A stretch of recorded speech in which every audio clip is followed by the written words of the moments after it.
नमस्कार YouTube channel best class by AVS में आपका स्वागत है। आज स्टार्ट करते हैं बेस्ट क्लास बाय एवीएस के द्वारा 4th क्लास। शिक्षा एक ऐसा पौधा है जिसकी जड़ कड़वी और फल हमेशा मीठा होता है। इसी के साथ हमारी 4th क्लास स्टार्ट करते हैं। जो टॉपिक हमने कल छोड़ा था, ग्रोथ एंड डेवलपमेंट, किसके बारे में पढ़ेंगे? ग्रोथ एंड डेवलपमेंट, कि बच्चों के अंदर कैसे ग्रोथ और डेवलपमेंट कैसे होती है। बच्चों के अंदर जो न्यूबॉर्न बेबी होते हैं, न्यूबॉर्न जो बेबी होते हैं, उनके अंदर जो ग्रोथ होती है वो कितने तरीके से होती है। 3 डेवलपमेंटल करेक्टरिस्टिक्स हैं इसके अंदर, 3 प्रकार से होती है डेवलपमेंटल करेक्टरिस्टिक्स हैं, या फिर हम बोल सकते हैं स्टेजेस हैं। फर्स्ट क्या है? फर्स्ट स्टेज के अंदर आता है period of responsiveness. Period of responsive, या फिर हमारा आता है रिएक्टिविटी का। ये हमारा क्या होता है? फर्स्ट स्टेज के अंदर बच्चा क्या करने लग जाएगा? फर्स्ट स्टेज के अंदर जो है बच्चा रिस्पॉन्स देने लग जाएगा, और ये होता है बर्थ से लेके 30 मिनट का टाइम। कितना मिनट का टाइम होता है? 30 मिनट तक का टाइम होता है। इसके अंदर बच्चा क्या करेगा? जो आईज है ओपन करेगा। दूसरा क्या करेगा? अलर्ट होएगा, एक्टिव होएगा,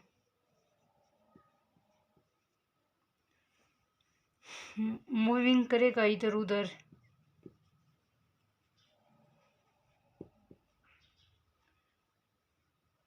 आईज बार बार ओपन करेगा और खोलेगा। और फोर्थ क्या करेगा? गस्टेटरी मूवमेंट करेगा।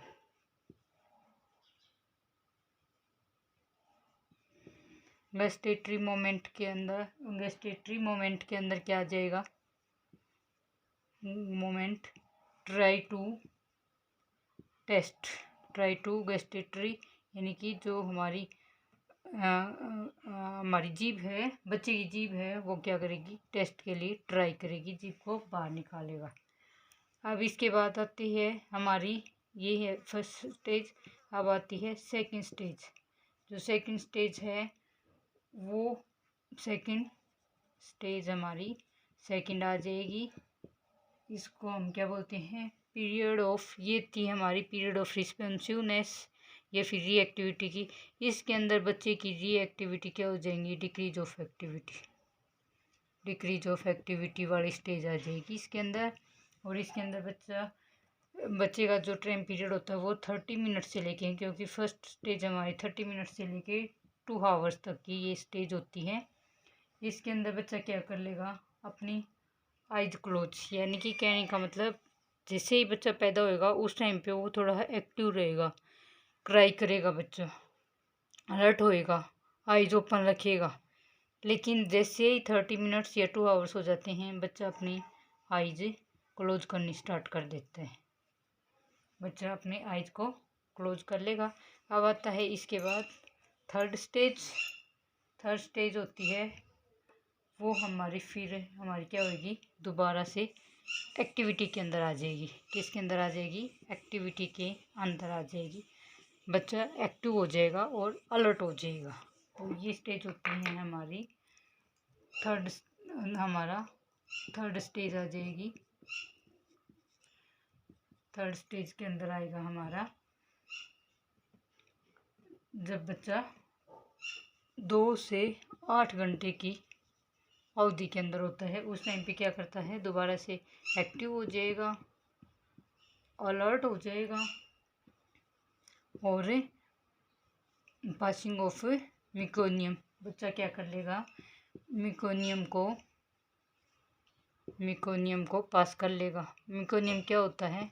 First stool of baby, first stool of baby.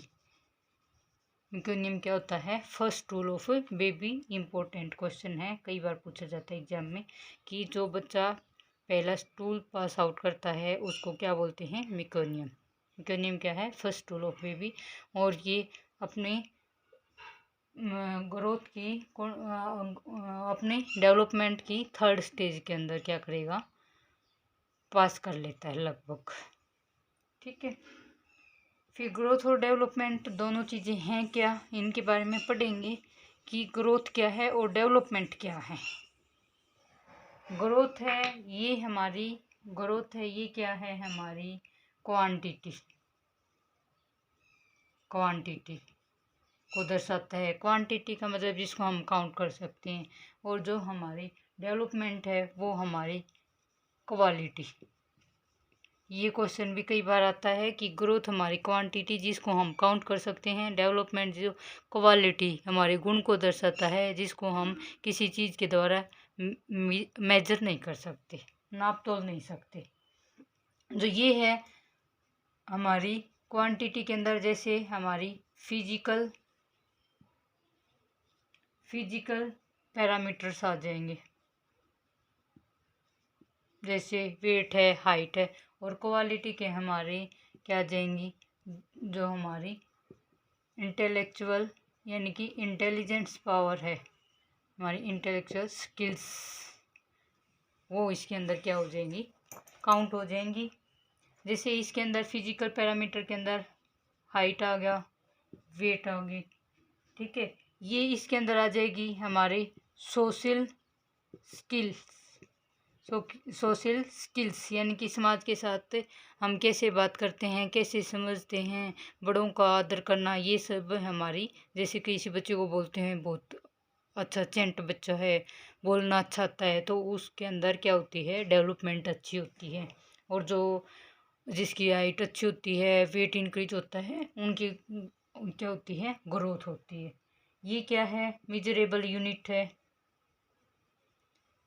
Measurable unit है। और ये क्या है? अनमेजरेबल यूनिट है, अनमेजरेबल यूनिट है जिसको हमें नाप तोल नहीं सकते। इसको हम हाइट को भी स्केल के द्वारा, वेट को भी मशीन के द्वारा क्या कर सकते हैं? मेजर कर सकते हैं, लेकिन उसको हम मेजर नहीं कर सकते। कि हम ये तो नहीं पता लगाते, ये तो हमें किसी को नहीं पता चलता, सिर्फ इसका हम IQ लेवल के द्वारा पता लगा सकते हैं कि बच्चे की कितनी डेवलपमेंट हुई है, लेकिन कोई केजी के द्वारा या फिर सेंटीमीटर के अंदर हम नहीं नाप सकते कि बच्चे के जो दिमाग है वो कितना डेवलप हुआ है। ठीक है, ये जो है जो इसकी डायरेक्शन होती है, ग्रोथ की डायरेक्शन, यानी कि जो ग्रोथ होने की डायरेक्शन होती है, बच्चा कैसे ग्रोथ करता है, तो वो करता है distal to proximal, distal to proximal, distal to proximal, या फिर इसको बोल सकते हैं हम सेफेलोकोडल, यानी कि सेफेलो क्या होता है? हमारा सिर, और हमारा कोडल क्या होते हैं? हमारे पैर, यानी कि सिर से पैर तक की। या फिर बोल सकते हैं peripheral, periphery to centre, to centre, बाहर से सेंटर की साइड। और लेकिन जो हमारी डेवलपमेंट होती है वो हमारी होती है प्रोक्सिमल टू डिस्टल, और सेफेलोकोडल ये सेम होगी, और सेंटर टू पेरिफेरल इसको हम इसकी डायरेक्शन होती है डेवलपमेंट की। ये भी सेंटर टू पेरिफेरी देखते हैं, बस इसके अंदर कोई खास नहीं है, यही डिफरेंस है, सबसे ज़्यादा डिफरेंस है इसके अंदर कि ये क्वांटिटिव है लेकिन वो क्वालिटिव है, उसके अंदर क्वालिटी देखी जाती है। फिजिकल पैरामीटर है वो इंटेलेक्चुअल स्किल्स है, इसके अंदर हाइट वेट ये आ जाएंगे, मेजरेबल यूनिट है। और वो सोशल स्किल है जो अनमेजरेबल है। जो डायरेक्शन है ग्रोथ होने की वो डिस्टल टू प्रोक्सिमल होती है, स्फेलोकोडल होती है, वो भी स्फेलोकोडल होगी, लेकिन उसके अंदर प्रोक्सिमल टू डिस्टल होगी, वो क्या होगी? Proximal to distal, proximal to distal होगी, ठीक है। और इसके अंदर सेंटर टू, इसके अंदर क्या है, सेंटर टू पेरिफेरी है, उसके अंदर सेंटर टू पेरिफेरी होगी। सेंटर टू पेरिफेरी यानी कि सेंटर से स्टार्ट होगी और बाहर तक जाएगी पेरिफेरी, ठीक है। यही है, आप पढ़ेंगे कि इसके अंदर कौन कौन से ऐसे फैक्टर्स होते हैं जो ग्रोथ और डेवलपमेंट को क्या करते हैं, अफेक्ट करते हैं। ग्रोथ और डेवलपमेंट को अफेक्ट करते हैं, ऐसे कई फैक्टर होते हैं जो हमारी ग्रोथ को और डेवलपमेंट को अफेक्ट करते हैं। फैक्टर कौन से हैं दोनों को अफेक्ट करने वाले फैक्टर्स? फैक्टर्स के अंदर आ जाता है, सबसे पहला आता है हमारा जेनेटिक, जिसको हेरेडिटी भी बोल देते हैं हम, हेरेडिटी फैक्टर।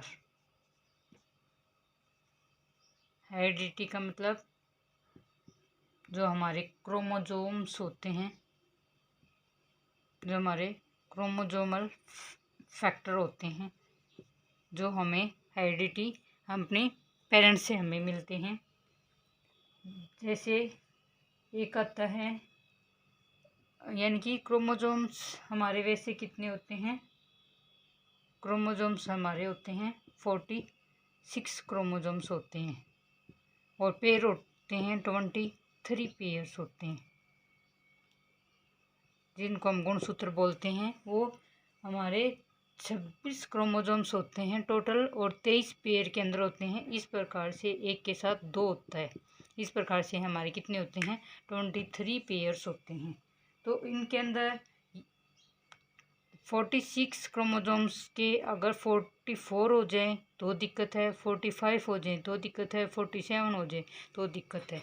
यानी कि जो पेयर में है, अगर उस पेयर में एक एक्स्ट्रा हो जाए या फिर पेयर ना रह के एक सिंगल रह जाए, तो ये हमारे क्या होते हैं, हमारी ग्रोथ और डेवलपमेंट के ऊपर बहुत ज़्यादा अफेक्ट डालते हैं।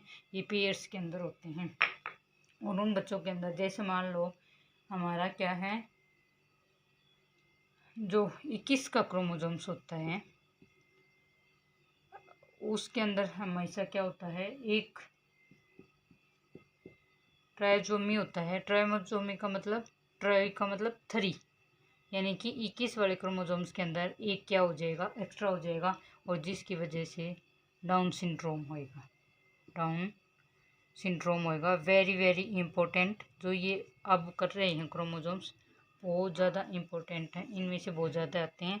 डाउन सिंड्रोम किसकी कमी की, यानी कि किससे होता है, तो 21 वाला है वो ट्राइजोमी, यानी कि एक एक्स्ट्रा होने की वजह से। टर्नर सिंड्रोम है, टर्नर सिंड्रोम है, उसके अंदर 45 क्रोमोसोम्स होने की वजह से, 45 क्रोमोसोम्स होने की वजह से होता है। क्लीन फैक्टर्स, ये है हमारा सेकंड अबनॉर्मलिटी। थर्ड है हमारी क्लीन फैक्टर सिंड्रोम, थर्ड है हमारी क्लीन फैक्टर सिंड्रोम। इसके अंदर भी हमारा ट्राइजोमी होने की वजह से होता है। इसके अंदर भी 47 क्रोमोसोम्स हो जाएंगे, जो 18 का हमारा पेयर है उसके अंदर अबनॉर्मलिटी आ जाएगी, उसके अंदर भी थर्ड हो जाएंगी। फिर अगला आता है हमारा एडवर्ड सिंड्रोम, फोर्थ आता है हमारा एडवर्ड सिंड्रोम।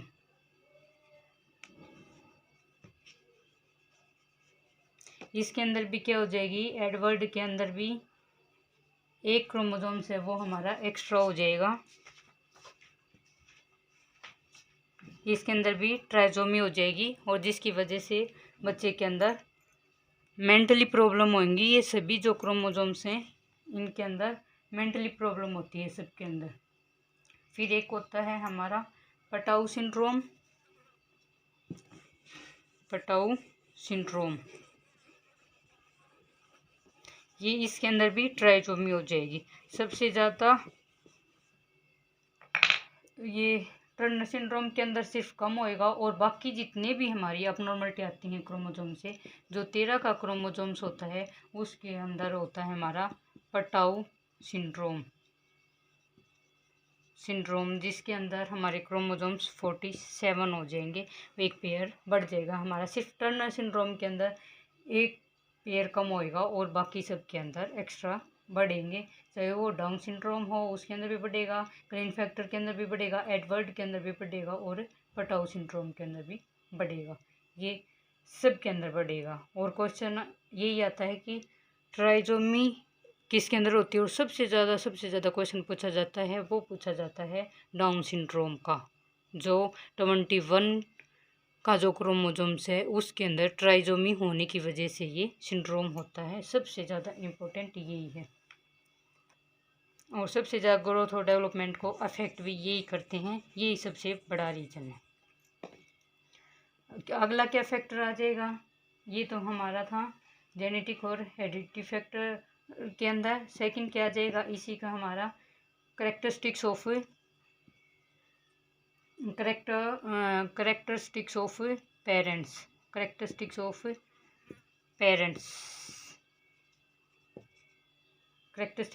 पेरेंट्स आ जाएगा। थर्ड आ जाएगा हमारे माँ बाप की भी जो करेक्टरिस्टिक्स हैं वो बच्चे के ऊपर इफेक्ट डालती हैं। मल्टीपल चिल्ड्रंस इन प्रेगनेंसी, यानी कि एक प्रेगनेंसी के अंदर ट्विंस बेबी हैं तो उसकी वजह से भी इफेक्ट आता है। और हमारा फोर्थ आता है बायोरिदम एंड हमारी मैचुरेशन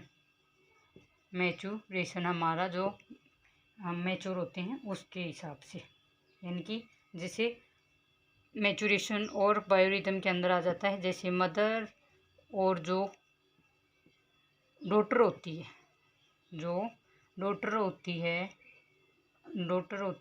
उनका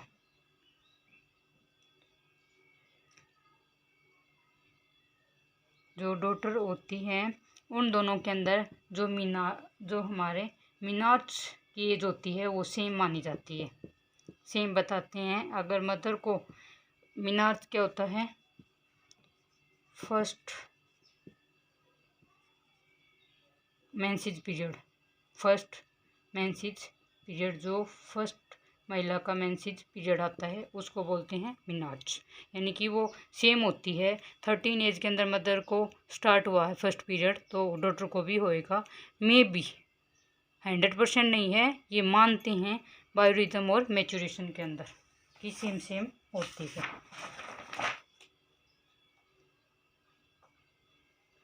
ठीक है। और सेक्स से एक आता है, फिफ्थ आता है हमारा सेक्स के अंदर क्या होता है, जो फीमेल हैं वो जल्दी क्या करती हैं, मोर स्ट्रॉन्ग होती हैं, किन से, लड़कों से जल्दी हाइट और वेट जल्दी बढ़ता है उनके अंदर। ठीक है। फिर हमारा जैसे बॉडी बिल्ड है, हाइट है, वेट है, वो फीमेल के अंदर ज़्यादा होती है। फिर ये थे हमारे हेरिडिटी फैक्टर के 5 अलग अलग पार्ट। अब हमारा सेकंड फैक्टर आ जाता है, वो आता है इन्वायरमेंटल फैक्टर। सेकंड फैक्टर आता है वो हमारा आता है इन्वायरमेंटल फैक्टर, जिसके अंदर हमारा क्या आ जाएगा, इन्वायरमेंट आ जाएगा। इन्वायरमेंट के अंदर न्यूट्रिशनल फैक्टर है हमारा। सेकंड है इमोशनल फैक्टर है, जिसके अंदर हमारा लेक ऑफ पेरेंट्स केयर आ जाएगी, ओवर प्रोटेक्टिव पेरेंट्स आ जाएंगे, ओवर स्ट्रिक्टनेस आ जाएगी, ब्रोकन होम्स आ जाएंगे, जैसे फाइट विद स्पाउसेज, यानी कि हस्बैंड वाइफ के अंदर लड़ाई होती है तो वो भी बच्चों के ऊपर अफेक्ट डालता है। नेग्लिजेंसी आ जाएगी, जैसे बच्चे पेरेंट्स हैं वो माँ बाप के द्वारा नेग्लिजेंस कर दिए जाते हैं। ठीक है। फिर आती हैं physical characteristic of newborn baby. ये इन्वायरमेंट फैक्टर कोई ज़्यादा इंपॉर्टेंट नहीं है, वैसे ही है, इन्वायरमेंट के अंदर पता होना चाहिए बस कि क्या क्या आता है इसके अंदर। अगला फिजिकल करेक्टरिस्टिक्स क्या हैं एक बच्चे के अंदर, वो नेक्स्ट वीडियो के अंदर देंगे। आज के लिए इतना ही कर लेना, ठीक है। क्योंकि वीडियो बड़ी हो गई है, फिर यूट्यूब पे नहीं आएगी। फिजिकल करेक्टरिस्टिक्स हमें कल करेंगे, बहुत इंपॉर्टेंट हैं। उसके अंदर सब कुछ आ जाएगा कि बच्चे के अंदर वाइटल साइन कौन कौन से हैं, इम्पोर्टेंट टॉपिक है। और आज का जो इम्पोर्टेंट टॉपिक है इसमें से है ये जो हमारा ग्रोथ एंड डेवलपमेंट है, क्वांटिटी क्वालिटी वाला है। और ये सबसे इम्पोर्टेंट हमारा जेनेटिक फैक्टर, जिसके अंदर हमारे क्रोमोजोम्स आते हैं। जो 21 का क्रोमोजोम्स है उसकी वजह से डाउन सिंड्रोम होता है। ये क्वेश्चन हमेशा PGI HSC और एम्स तक कई बार देखा है। धन्यवाद, आज के लिए इतना ही।